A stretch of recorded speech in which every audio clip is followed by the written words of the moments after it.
Hello दोस्तों, आज की वीडियो मड हाउस की फाउंडेशन के ऊपर है। हम लोगों ने मड हाउस की फाउंडेशन किस प्रकार से बनाई है और क्या क्या चीज़ें यूज़ की हैं उसके बारे में है। अगर आपको मेरी ये वीडियो अच्छी लगती है तो लाइक एंड लोगों के साथ शेयर ज़रूर कीजिए। तो वीडियो शुरू करते हैं। मड हाउस की फाउंडेशन को हमने खुद से ही खोदा था, जेसीबी का यूज़ नहीं किया था क्योंकि एरिया कुछ ज़्यादा नहीं था, तो इसीलिए सोचा भी हम खुद ही क्यों ना खोद लें। तो मैंने और मेरे फादर ने मिलके इसको खोदा था और मेज़रमेंट भी हमने खुद से ही ली थी। तो हमारे पास काफ़ी टाइम था मड हाउस बनाने के लिए। सारा काम हमने बहुत आराम से किया। हम लोगों को कम से कम 5 दिन लग गए थे नींव खोदने में। तो हम लोग सुबह शाम ही काम करते थे। 2 से 3 घंटा सुबह काम करते थे, 2 से 3 घंटा शाम को काम करते थे। और गर्मी भी काफ़ी थी उन दिनों, तो दोपहर में काम करना हमारे लिए काफ़ी डिफ़िकल्ट हो रहा था। तो कहीं-कहीं तो नींव जहाँ पे खोदनी थी उस जगह पे मिट्टी बहुत हार्ड थी, तो हम लोग पानी डाल के चले जाते थे। तो नेक्स्ट डे जब आते थे तो वो मिट्टी जो थी काफ़ी सॉफ्ट हो जाती थी, उसकी खुदाई करनी काफ़ी हमारे लिए ईज़ी हो रहा था। तो हमारी जो नींव थी उसको हम लोगों ने 2 फीट चौड़ा और 1 फीट गहरा निकाला था। तो उसमें हमारे काफ़ी सारे पौधे भी थे जिसको हमने जगह चेंज कर दी थी पहले ही, लेकिन हमारा नींबू का जो पौधा था वो उसी में था, तो उसको हमने नींव बनने के बाद ही ट्रांसप्लांट किया था। उसी के बीच में हमें एक सांप का बच्चा भी मिला। अगर आपको पता है ये कौन सी नस्ल है तो कमेंट में ज़रूर लिखिए।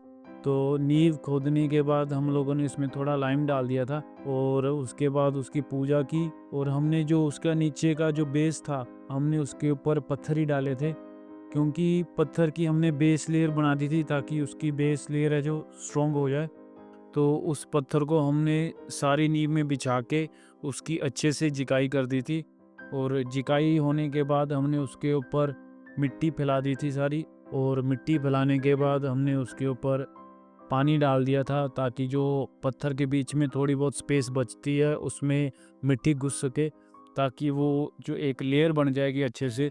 तो उसको हमने थोड़े दिन तक ऐसे छोड़ दिया था, कम से कम 10 से 15 दिन हमने नींव को ऐसे छोड़ा था ताकि वो सेट हो सके अच्छे से।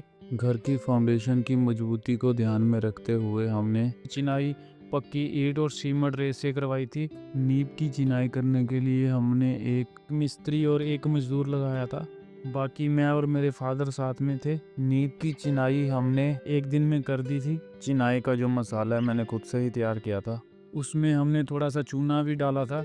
ये जो चूना मैंने इसमें डाला है इसको मैंने 15 दिन पहले ही पानी में भिगो के रखा था, जो कि स्टोन्स में आता है। तो इसको 15 दिन मैंने पानी में डाल के रखा था, जिसके कारण ये क्रीमी जैसा हो गया है।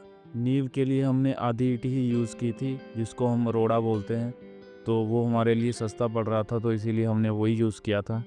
घर बनाते समय जब हम खुद को इन्वॉल्व करते हैं सारे कामों में, जैसे मैंने मज़दूर के साथ बराबर काम किया सारा, तो उस चीज़ का जो एहसास रहता है, काम करने का एक एक्सपीरियंस जो मिलता है, और काम करने के बाद जो आपको एक सेटिस्फेक्शन मिलती है काम करने के बाद, वो अलग ही लेवल की रहती है। नींव सूखने के बाद हमने 2 ट्रॉली मिट्टी की हमने नींव में डाल दी थी, ताकि मिट्टी जो है बेसमेंट के अंदर सेट होती रहे, धीरे धीरे पक्की होती रहेगी। ये रहा हमारा आज का ब्लॉग। नेक्स्ट ब्लॉग में मिलते हैं फिर से, तब तक के लिए बाय।